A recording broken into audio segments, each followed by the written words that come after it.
Good afternoon, class. We will continue the chapter 4. Already हम लोग क्या पढ़ चुके थे? क्रिस्टलाइजेशन पढ़ चुके थे और उसके बाद पढ़े थे क्रिस्टलाइजेशन तक हो गया था इवेपोरेशन एंड क्रिस्टलाइजेशन कल हुआ था।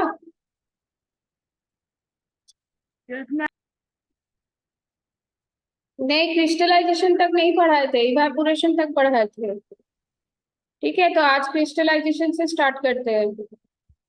Open your book, page number 57। Page number 57 सब ओपन करो।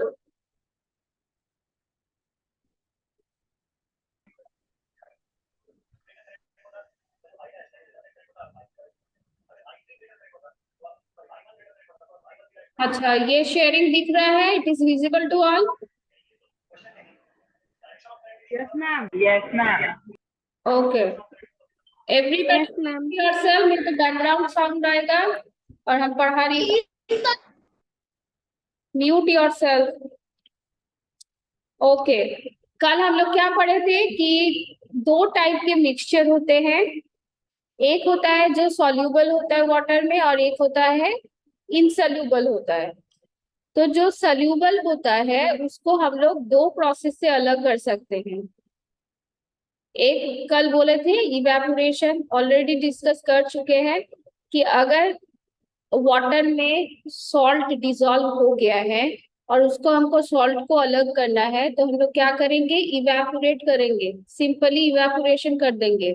करेंगे तो क्या फॉर्म में हम लोग को वाटर तो मिल जाएगा, वाटर वेपर बन के चला जाएगा और सॉल्ट कंटेनर में रह जाएगा। ऐसे करके हम लोगों को सॉल्ट मिलता है सी वाटर से। और ये भी बोले थे कि ये याद रखना कि 1 लीटर सी वाटर में कितना ग्राम सॉल्ट रहता है? 36 ग्राम एडिबल सॉल्ट रहता है। ठीक है, तो यहाँ तक हम लोग पढ़ चुके हैं। नेक्स्ट है क्रिस्टलाइजेशन। क्रिस्टलाइजेशन क्या है? बहुत इंपॉर्टेंट है और डेफिनेशन में भी आता है। देखो यहाँ पे, दिस इज द मेथड। ठीक है, ये एक मेथड है जो हम लोग क्या करते हैं? यूज करते हैं। This method is use to obtain pure solids from a given solution. कोई भी प्योर सॉलिड्स को हम लोगों को अगर दिया जाएगा तो उसको हम लोग अलग कर सकते हैं। For example the salt we get from the sea water. Sea water से हम लोग सॉल्ट को क्रिस्टलाइजेशन से भी अलग कर सकते हैं। Has many impurities in them. तो सॉल्ट को अगर जब हम लोग सी वाटर से लाते हैं तो उसमें बहुत सारी इम्प्योरिटीज रहता है। To remove this impurities the process of crystallisation is used. तो ये इम्प्योरिटीज को अलग करने के लिए हम लोग को क्या प्रोसेस करना पड़ता है? क्रिस्टलाइजेशन। अब देखो, क्रिस्टलाइजेशन का डेफिनेशन यहाँ पे दिया हुआ है। Crystallisation is a process which separate a pure solid. जो क्या करता है? प्योर सॉलिड को सेपरेट कर देगा in the form of crystals from a saturated solution. The following activity explain this process in detail. देखो, crystallization is a process which separates a pure solid from a crystals forms and from the saturated solution। ठीक है, ये हो गया crystallisation का definition यहाँ तक। अब यहाँ पे एक एक्टिविटी दिया गया है। एक्टिविटी में तुम लोगों का बोला गया है कि कैसे तुम लोग क्रिस्टल्स फॉर्म में मिलेगा तुम लोग को प्योर सॉलिड्स। तो पहले क्या करोगे? Take a 100 ml water in a container. ये एक कंटेनर है, इसमें क्या लोगे? 100 ml पानी लोगे। यहाँ पे 100 ml वाटर लिया हुआ है और इसको सैचुरेटेड सोल्यूशन बनाओगे। या तो आइदर इट इज सॉल्ट और शुगर, या तो वो सॉल्ट हो सकता है या तो शुगर हो सकता है। लेकिन इसमें बहुत बार हम लोग सॉल्ट से ट्राई कर लिए तो क्रिस्टलाइजेशन हम लोग शुगर से देखेंगे। तो saturated solution of sugar in it. तो क्या 100 ml का एक कंटेनर लेंगे, उसमें पानी लेंगे और शुगर का सैचुरेटेड सोल्यूशन बनाएंगे। मतलब मैक्सिमम जितना शुगर उसमें डिसॉल्व कर सके उतना डालेंगे कि उसके बाद वो और डिसॉल्व ना करे, कुछ शुगर नीचे रह जाएगा। For this keep on mixing sugar in water until it can dissolve no more of sugar. तब तक हम लोग ऐड करते जाएंगे जब तक कुछ शुगर डिसॉल्व नहीं होगा। ठीक है। Transfer the saturated solution into the china dish. China dish क्या होता है? ग्लास का बना हुआ डिश होता है। देखो ये ट्रांसपेरेंट होता है, लेकिन इसको अगर हीट में बैठाओगे, बर्नर में बैठाओगे, तो ये फट क्रैक नहीं होगा। ठीक है, तो ये एब्सॉर्ब कर सकता है बहुत ज्यादा हीट। इसका नाम है चाइना डिश। ये सब लेबोरेटरी में मिलता है, केमिस्ट्री लैब में जाओगे तो ये सारा चीज होता है। Burner, ma'am. हाँ, बर्नर भी होगा, ये चाइना डिश भी होगा, ये ग्लास रॉड भी होगा, ये सब लैब में मिलता है। ठीक है, तो यहाँ पे बैठाएंगे, हीट करेंगे, heat the china dish on a wire gauze. इसको वायर गेज बोला जाता है, जिसके ऊपर हम रख सकते हैं, क्योंकि बर्नर तो ओपन रहेगा, तो कुछ चीज ऐसे रखेंगे उसके ऊपर ना कंटेनर रख पाएंगे, तो उसको वायर गेज बोला जाता है। स्टीयर द सोल्यूशन ओकेशनली, बीच बीच में, ओकेशनली मतलब बीच बीच में ग्लास रॉड से हम लोग हिलाएंगे, उसको स्टीयर करेंगे। when small crystals start appearing on the glass rod। अच्छा, ये एक्सपेरिमेंट तुम लोग घर पे कैसे कर सकते हो, लेकिन कोई बड़े अपने साथ रहेगा तभी, अपने मम्मी को साथ में लेके कर सकते हो। एक कंटेनर में पानी लोगे और उसमें वैसे ही सैचुरेटेड सोल्यूशन बनाओगे शुगर का, और एक स्पून ले लेना, शुगर के ग्लास रॉड के बदले स्पून ले लोगे, या कोई भी एक लकड़ी का बना हुआ कोई चीज वो भी ले सकते हो, क्योंकि वो खराब हो जाता है फिर उसके बाद। तो ऐसे ऐसे करके स्टीयर करोगे, और वहीं पे देखोगे जब मम्मी लोग चाशनी बनाती है तब भी ऐसा होता है।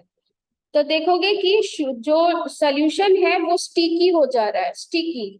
ठीक है, स्टिकी टाइप का होते जाता है, और धीरे धीरे क्रिस्टल फॉर्म्स होगा। देखोगे कि चीनी जो ग्लास रॉड है उसमें धीरे धीरे जम जाएगा, डिपोजिटेड हो जाएगा। ठीक है। Allow the solution to cool without disturbing it. कोई भी मतलब उसको ठंडा होने के लिए टाइम दोगे, उसको हिलाओगे नहीं। फिर क्या देखोगे? Small crystals of pure sugar will appear in the china dish. तो ऐसे हीट करते करते क्या होगा, जितनी भी पानी होगा वो सोल्यूशन से निकल जाएगा, और शुगर जो होगा वो क्रिस्टल फॉर्म्स होके, देखोगे व्हाइट कलर का क्रिस्टल फॉर्म्स होके रह जाएगा कंटेनर में। यहाँ पे दिखा रहा है, देखो यहाँ पे कंटेनर में देखो, छोटा छोटा सर्कल जो दिख रहा है क्रिस्टल फॉर्म में, यही है शुगर। ठीक है, और रॉड में भी लगा रहेगा, rod with crystals on it, rod में भी पूरा क्रिस्टल्स लगा रहेगा।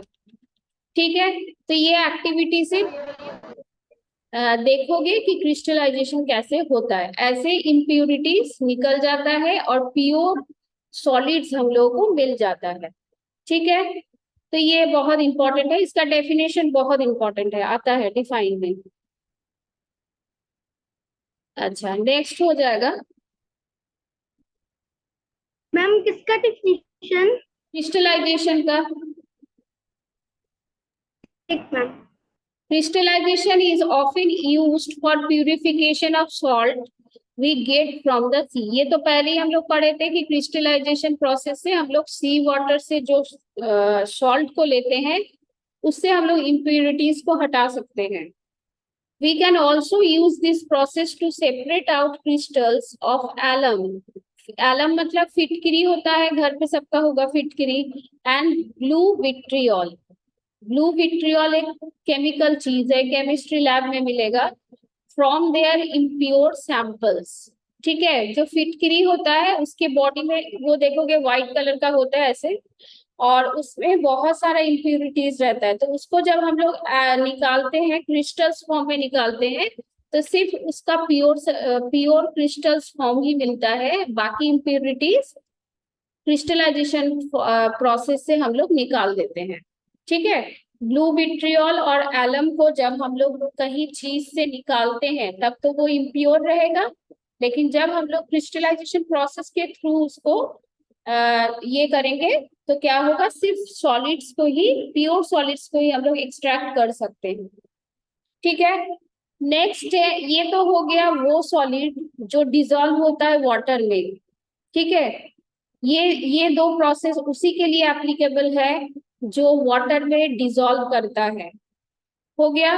और जो डिजोल्व नहीं करता, अब तुम लोग बताओगे कि सैंड को कैसे हम लोग अलग करेंगे, वाटर से सैंड को कैसे अलग करेंगे, टी लीफ को कैसे अलग करेंगे, चॉक पाउडर को कैसे अलग करेंगे, ये तो डिजोल्व नहीं। मैम मैम क्योंकि ना मिक्स करने के बाद जो सैंड होता है वो ना ये ग्लास के ना नीचे बैठ जाता है।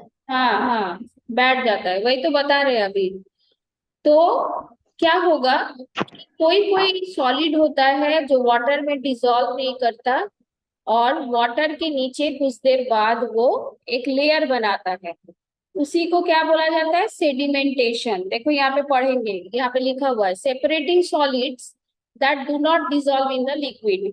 जो सॉलिड्स जो वाटर में डिसॉल्व ही नहीं होता, जैसे कैसा कैसा सॉलिड्स होता है, tea leaves, chalk powder, sawdust and pulses, ये सारे इनसल्यूबल है, ठीक है, घुलता ही नहीं है वाटर में, जितना तुम क्या भी कुछ भी कर लो, दाल का पाउडर बना के भी क्या पानी में घोल दो, लेकिन तब भी वो insoluble है।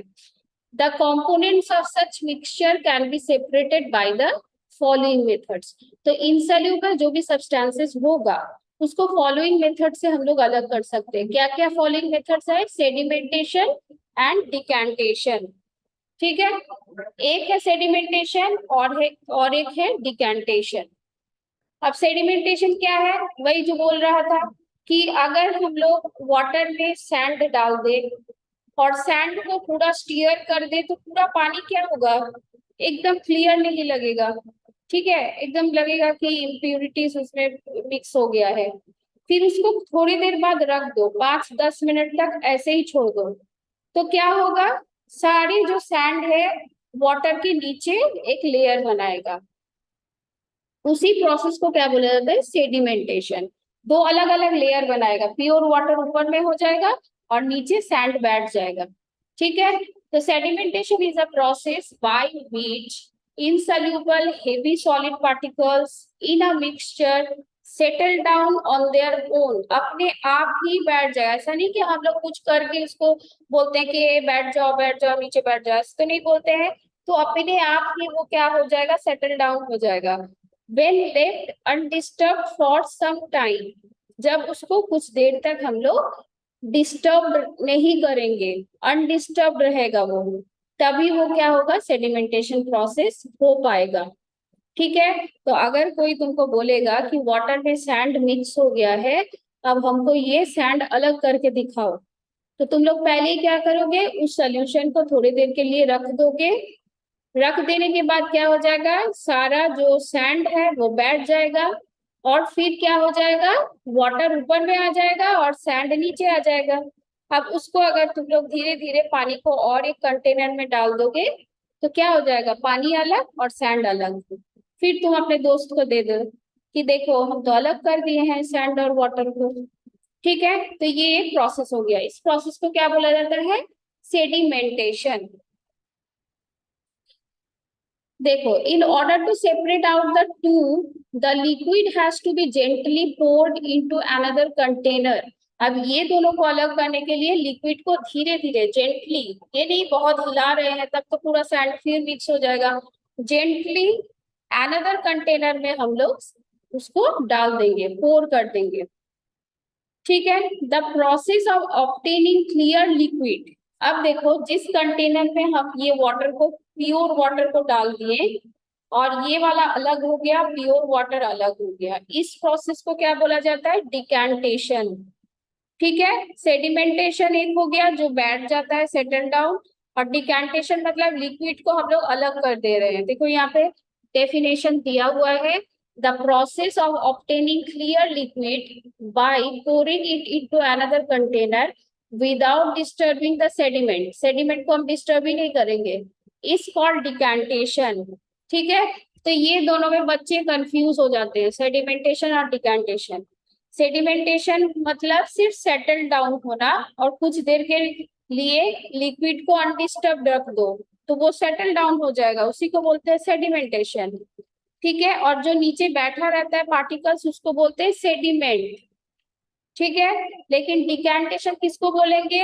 उसी लिक्विड को अगर हम लोग अलग कर दे विदाउट डिस्टर्बिंग द सेडिमेंट्स, उसको हम लोग क्या बोलेंगे? डिकैंटेशन। ठीक है, ये वाला समझ में आया सबको कि नहीं? बताओ, हम अनम्यूट करते हैं, एक बार बोलो। ये दोनों थोड़ा सा कंफ्यूजिंग है, देखो बताओ, सेडिमेंटेशन डिकैंटेशन सबको समझ में आया? Yes ma'am. Yes ma'am. ठीक है, yes ma'am. Yes ma'am. Okay, mute your. Yes ma'am. तो फिर हम लोग एक एक्टिविटी से समझते हैं। यहाँ पे एक्टिविटी एक होगा, वहां पे देखते हैं कि क्या बोला गया है। एक्टिविटी 4 में देखो, यहाँ पे सारा पिक्चर दिया हुआ है, इसलिए हम ड्रॉ नहीं कर रहे हैं बोर्ड पे, ऑलरेडी दिया हुआ है। देखो यहाँ पे क्या किए, take some water in a container, एक कंटेनर में हम वाटर लिए हैं, ठीक है। Add some sand into it and stir, इसमें हम कुछ सैंड या मिट्टी भी डाल सकते हो, सॉइल भी डाल सकते हो। तो डाल दिए तो क्या हो जाएगा, वाटर पहले दिखेगा मडी, मडी मतलब दिखेगा कि एकदम गंदा जैसा। उसको स्टीयर कर दिए तो ये पूरा मडी टाइप का दिखने लगेगा अपीयरेंस। अब क्या करेंगे, उसको थोड़ी देर बाद, कुछ देर के लिए उसको अनडिस्टर्ब हम रख देंगे, छुएंगे ही नहीं। ठीक है, धीरे धीरे क्या देखोगे कि जो सॉलिड सॉइल के पार्टिकल्स है वो घूम रहा है वाटर के बीच, देख सकते हो लेकिन छू नहीं सकते। तो क्या देखोगे, वाटर में ऐसे ऐसे सॉइल पार्टिकल्स घूमते जा रहा है, घूमते जा रहा है, घूमते घूमते धीरे धीरे बैठ रहा है वो। ठीक है, the sand particle settle down, this sedimentation gently pour the clear water into another। अब देखो जब पूरा वो बैठ जाएगा, पूरा ऊपर में क्लियर वाटर आ जाएगा और नीचे फाइन पार्टिकल्स सेटल डाउन हो जाएगा, तब उसी लिक्विड वाटर को, जो क्लियर वाटर हमको मिला है, उसको धीरे से, देखो ग्लास रॉड को ऐसे रखेंगे और पानी को धीरे धीरे धीरे धीरे दूसरे कंटेनर में पोर करेंगे, दूसरे कंटेनर में हम लोग ट्रांसफर करेंगे। तो क्लियर वाटर तो इसमें आ जाएगा अनदर कंटेनर में, विदाउट डिस्टर्बिंग द लेयर। जब धीरे धीरे देखोगे सॉइल आने लगेगा तब बंद कर दोगे, तब पोर नहीं करोगे। फिर थोड़ी देर रख देना, फिर वाटर को धीरे धीरे धीरे धीरे दूसरे ग्लास में मतलब ट्रांसफर कर देना। इसी प्रोसेस को क्या बोला जाता है, डिकैंटेशन। तब इस प्रोसेस में क्या हो गया, क्लियर वाटर यहाँ पे आ गया, दूसरे कंटेनर में आ गया, और इस कंटेनर में सॉइल रह गया। ठीक है, तो मेरा सेडिमेंट अलग हो गया, मेरा सैंड पार्टिकल्स अलग हो गया और वाटर अलग हो गया। ठीक है, तो ऐसे करके हम लोग इनसोल्यूबल सब्सटेंसेस को अलग कर सकते हैं by the process of sedimentation and decantation. ठीक है, ये दोनों प्रोसेस एक के साथ एक रिलेट है। तो यहाँ से बहुत सारे डेफिनेशन आ सकता है, sedimentation, what is sedimentation, what is decantation and what is sediments, ये भी आ सकता है। सेडिमेंट क्या है? ठीक है, it is the settled down particles, it is the settled down solid particles are called sediments। okay, next process है, अच्छा सेडिमेंट के बारे में और कुछ लिखा हुआ देखो, sedimentation and decantation method are used for removing insoluble impurities from river and canal water। अब हम लोग के घर में जो सप्लाई वाटर आता है उसको तो हम लोग क्या करते हैं, पहले उसको प्यूरिफिकेशन किया जाता है, ये तो तुम लोगों को भी पता है। यहाँ पे गया में नहीं होता है, लेकिन बाकी सिटीज में सप्लाई वाटर आता है, होम कनेक्शन है, और उसी उसी पानी को सब लोग पीते भी हैं। तो इसीलिए उसको प्यूरिफिकेशन किया जाता है। तो बाय दिस प्रोसेस प्यूरिफाई किया जाता है, पहले सेडिमेंटेशन किया जाता है, फिर डिकैंटेशन किया जाता है। They are used in water treatment plants. Purification का एक मतलब ट्रीटमेंट प्लांट्स ही होता है, मतलब फैक्ट्री टाइप का, that supply drinking water to our home, school and offices. बड़े बड़े मेट्रो सिटीज में क्या होता है कि वाटर को ट्रीटमेंट करवा के होम्स में, स्कूल्स, ऑफिस में ड्रिंकिंग वाटर सप्लाई किया जाता है। ठीक है, अब क्या है, in homes when pulses and rice are washed before cooking, कभी कभी मम्मी को देखोगे किचन में जाके, कभी कभी देखोगे तो क्या करती है मम्मी लोग, राइस को पानी में भिगो भिगो के रखती हैं, या पल्सेस को दाल बनाने के पहले देखोगे पल्सेस को भिगो के रखते हैं या राइस को, और फिर उसको धोते हैं। ठीक है, उसको ऐसे वॉश करते हैं, तो धीरे धीरे पानी को फेंक देते हैं, सिंक में पानी को धीरे धीरे फेंक देते हैं, और क्या रह जाता है, पल्सेस रह जाता है। तो ऐसे करके हम लोग राइस को पल्सेस को धोते हैं। ठीक है, ये हो गया। नेक्स्ट है लोडिंग। लोडिंग को बहुत अच्छे से समझो, नहीं तो नहीं समझ पाओगे। लोडिंग क्या है? Sedimentation is a slow process. अब सोचो कि कोई तुमको बोला कि 1 मिनट के अंदर हमको ये अलग करके दिखाओ, 1 मिनट के अंदर हमको वाटर से सॉइल को अलग करके दिखाओ। ठीक है, तो तुम क्या करोगे? पहले तो वाटर सैंड मिलाओगे वाटर में और उसको रख दोगे कुछ देर के लिए। अब तो तुमको 5 मिनट वेट करना होगा, और तुम्हारा फ्रेंड मांग रहा है कि 1 मिनट के अंदर हमको दो, तो तुम तो नहीं दे पाओगे और चैलेंज भी हार जाओगे। तो क्या करना होगा? सेडिमेंटेशन को फास्ट करना होगा। सेडिमेंटेशन क्या क्या प्रोसेस है? स्लो प्रोसेस है। तो सेडिमेंटेशन को फास्ट करने के लिए हम लोग क्या कर सकते हैं? तो in this process the fine particles can take a long time to settle down. Sedimentation में बहुत टाइम लगता है, तो हम लोग क्या करें? दिमाग लगाएंगे। क्या कर सकते हैं? एलम सॉल्ट्स को अगर हम लोग, एलम पार्टिकल्स को अगर हम लोग क्या करेंगे, थोड़ा सा घुमा देंगे उस सोल्यूशन में, तो क्या हो जाएगा? सेडिमेंटेशन बहुत जल्दी हो जाएगा। तो कैसे करेंगे? देखो यहाँ पे दिया हुआ है कि loading speed up the sedimentation by making light suspended particles heavier by using suitable chemicals. तो लोडिंग में क्या होता है? जो सेडिमेंटेशन में पार्टिकल्स हल्का रहता है, जो बहुत देर तक ऊपर घूमता है, लोडिंग करने से क्या हो जाएगा? वो तुरंत भारी हो जाएगा, कोई केमिकल उसके साथ बाइंड कर जाएगा और हेवी हो जाएगा और धीरे धीरे बैठ जाएगा। 1 मिनट के अंदर वो प्रोसेस हो जाएगा। तो कैसे करेंगे? यहाँ पे एक्टिविटी दिया हुआ है, देखो पिक्चर दिया हुआ है। 1 मिनट। हाँ, एक्टिविटी नंबर 5। पहले क्या करोगे? फिटकिरी तो घर में होता ही है सबके। फिटकिरी एक एलम सॉल्ट है, पहले हम बोले थे। तो टेक अ पीस ऑफ फिटकिरी, tie it to a thread. एक थ्रेड के साथ उसको टाई करोगे। डीप इट 3 और 4 times in a container of muddy water. अब तुम्हारे दोस्त ने बोले 1 मिनट के अंदर हमको सेडिमेंट बना के दिखाओ, तो तुम क्या करोगे? सेडिमेंट जो वाटर है, मडी वाटर है, उसपे जो फिटकरी है उसको टाई करके 1 2 3 4 4 टाइम्स एक बार डिप डिप करोगे।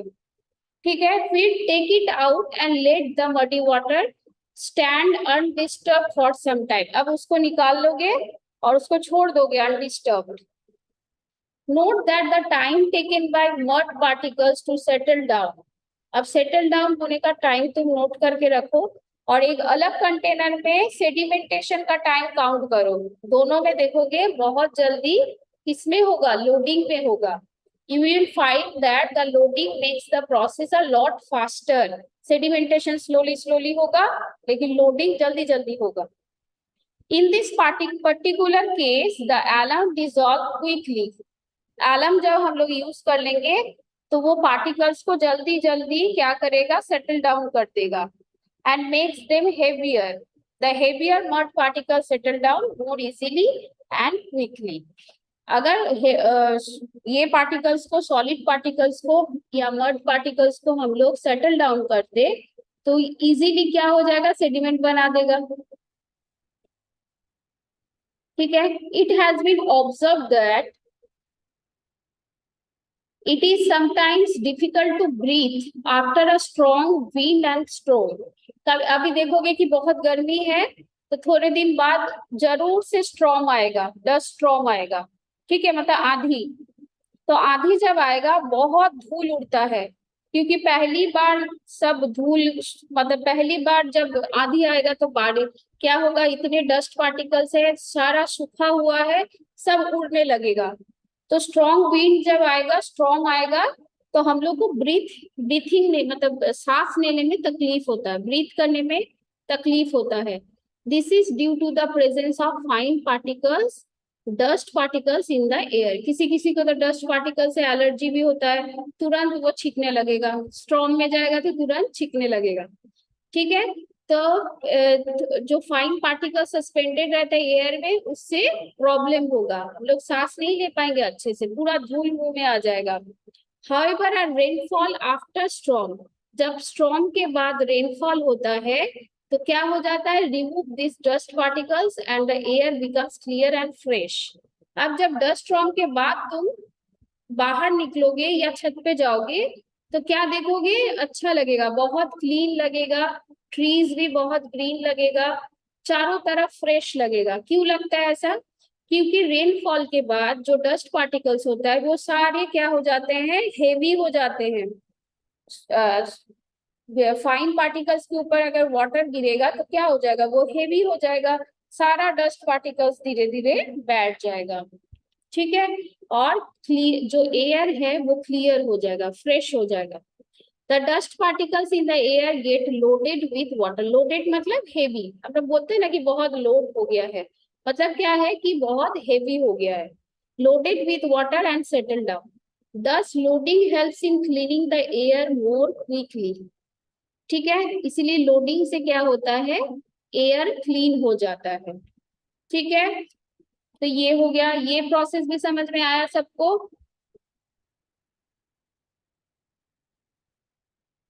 बोलो अनम्यूट करके, प्रोसेस समझ में आया? Yes yes ma'am. Yes ma'am. Yes ma'am. Yes ma'am. तुम लोग एक काम करोगे, ये एक्टिविटी अभी घर पे हो, तुम लोग घर पे करके देखोगे। 1 सेंटीमीटर, दो कंटेनर लोगे, एक कंटेनर में पानी लोगे और उसमें मड डालोगे, वो आराम से सेडिमेंट होगा, उसमें कुछ नहीं करोगे। और एक कंटेनर में मडी वाटर लोगे और ऐसे करके फिटकिरी को टाई करके और डिप डिप करोगे, 1 2 3 4। उसके बाद देखोगे किसमें जल्दी सेडिमेंटेशन होता है। ठीक है, ये करके हमको बताना क्लास में आके, जब क्लास स्कूल खुलेगा, कि कैसे कितने जल्दी हुआ था, नोट डाउन करके रखोगे कि इतने टाइम में मैम हुआ था, ये सेडिमेंटेशन इतने टाइम में हुआ था और लोडिंग इतने टाइम में हुआ था। ठीक है, करके लाओ, करके हमको लिख के दिखाओगे कि इतने टाइम में मैम हुआ था, हम लोग किए थे। ठीक है, बॉयज और गर्ल्स, गर्ल्स में कितने लोग करोगे और बॉयज में कितने लोग करोगे, हम काउंट करेंगे, तभी पता चलेगा तुम लोग एक्टिव हो कि नहीं। ठीक है, ये वाला सब कोई एक्टिविटी हमको मतलब करके दिखाओगे। चलो नेक्स्ट पेज में चलते हैं। यहाँ पे डू यू नो है, डू यू नो में क्या लिखा हुआ है देखो, shopkeepers often sprinkle water around their shops. हाँ, सुबह में जब देखोगे कि जब लोग दुकान खोलते हैं तो क्या करते हैं, पहले झाड़ू देते हैं और फिर थोड़ा थोड़ा सा पानी ऐसे छिड़कते हैं। ठीक है, ऑल्सो बिफोर स्वीपिंग अ डस्टी रूम, कभी कभी देखोगे कोई मेड लोग जो होती हैं, जो बहुत डस्ट वाला जगह होगा तो वो लोग क्या करते हैं, पहले रूम पे पानी छिड़क देते हैं, फिर उसके बाद वो स्वीप करते हैं। In this situation water is use to load the dust particles. हम लोग पहले भी पढ़े कि वाटर क्या करता है, डस्ट पार्टिकल्स को लोड कर देता है, so that they do not float in the air. तो डस्ट पार्टिकल्स ज्यादा उड़ेगा नहीं, हवा में ज्यादा फ्लोट नहीं करेगा, लोड हो जाएगा। ठीक है, नेक्स्ट है फिल्ट्रेशन। एक तो हम लोग क्या किए, जो इनसोल्यूबल पार्टिकल्स है उसको दो प्रोसेस से हम लोग अलग किए, सेडिमेंटेशन, डिकैंटेशन। अब सेडिमेंटेशन को ज्यादा जल्दी करने के लिए, स्पीड अप करने के लिए हम लोग लोडिंग करते हैं। ठीक है, उसके बाद और एक प्रोसेस है फिल्ट्रेशन। ठीक है, फिल्ट्रेशन अब क्यों करेंगे, तुम लोग बोलोगे तो ये तो काफी प्रोसेस है मैम, सेडिमेंटेशन हो गया, डिकैंटेशन हो गया और फिर लोडिंग हो गया, तो क्यों फिल्ट्रेशन क्यों करेंगे? फिल्ट्रेशन क्यों करेंगे, क्योंकि कुछ कुछ पार्टिकल्स फ्लोट ये नहीं होता, सेटल डाउन ही नहीं होता। अगर तुम चॉक पाउडर को पानी में घोलोगे, ठीक है, चॉक पाउडर को पानी में मिक्स करोगे तो क्या होगा, देखे हो कोई, किए हो ऐसा काम, कोई चॉक पाउडर को पानी में घोल के देखे हो? बताओ तो अनम्यूट करके। कोई ऐसा काम किया है, चॉक पाउडर घोला है पानी में? Yes ma'am. क्या काम था? मैम वो ऊपर ही रह जाता है। हाँ सही बात है। क्या नाम है? What's your name? वो अच्छे से नहीं है मैम। क्या नाम है जो बोला है चॉक पाउडर घोले थे? मैम आशीष राज। आशीष राज। देखो खुरापाती दिमाग है इसका। अच्छा क्या होता है हम बताते हैं, बहुत अच्छा है, क्रिएटिव माइंड है। तो क्या होगा अगर चॉक पाउडर को डस्ट करके, या घर में पाउडर भी होता है जो खराब हो गया होगा, जिसका एक्सपायरी डेट हो गया, वो पाउडर क्या करोगे, उसको क्या कर सकते हो, पानी में मिक्स कर सकते हो। अब पानी में जब मिक्स करोगे तो क्या देखोगे कि मिक्स ही नहीं होता वो। एक तो मिक्स ही नहीं होता, बहुत अगर ये करके हम लोग मिक्स भी किए तो वो ऊपर ही रह जाएगा। ठीक है। Yes ma'am. हाँ सॉइल की तरह वो सेडिमेंट यस मैम, ऊपर होगा, ही रह जाता है। ऊपर ही रह जाता है और सॉइल की तरह सेडिमेंट नहीं होता। तो इस केस में हम लोग क्या करेंगे, कैसे अलग करेंगे? अगर कोई बोला बोला कि पानी में हम चॉक पाउडर तो गलती से मिक्स कर दिए, इसको हम कैसे अलग करेंगे, तब हम लोगों को किस प्रोसेस से अलग करना होगा, फिल्ट्रेशन से। ठीक है, फिल्ट्रेशन से हम लोग अलग करेंगे। तो फिल्ट्रेशन का प्रोसेस क्या है पहले देख लेते हैं। In order to make tap water fit for drinking, tap water को अगर हम लोग ड्रिंकिंग के लिए फिट करना चाहे, मतलब हम लोग पीना चाहे, वी ऑफन फिल्टर इट। कभी कभी हम लोग क्या करते हैं, फिल्टर रखते हैं घर पे। बहुत पहले होता था